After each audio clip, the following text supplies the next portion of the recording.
Hello friends, welcome back to the new tutorial of the Loyverse. Today we are going to learn how to delete a category from the Loyverse POS system. So let's see how we are going to do that. Before, those who haven't subscribed my channel yet, please do subscribe my channel, and if you like the video, please do like, share and comment on my videos. So let's get started.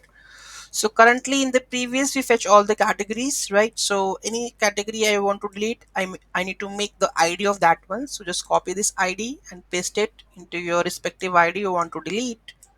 So here I need to pass my respective ID over here. Okay, so I need to pass it. Now I need the API key. So I will fetch it from my previous code.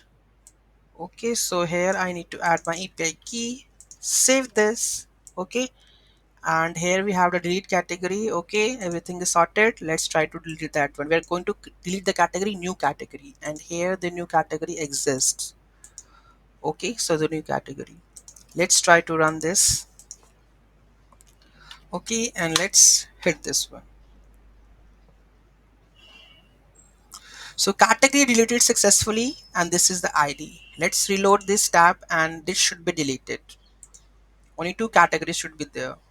Okay, you can see last category deleted. So this is how you can achieve how to delete that one. So we have covered how to create the category, how to delete a category, how to update a category, and how listing of that category. Okay, so all these four APIs has been done. Any doubt, any query in that, do let me know in the comment section. Thank you so much for watching this video. Have a great day.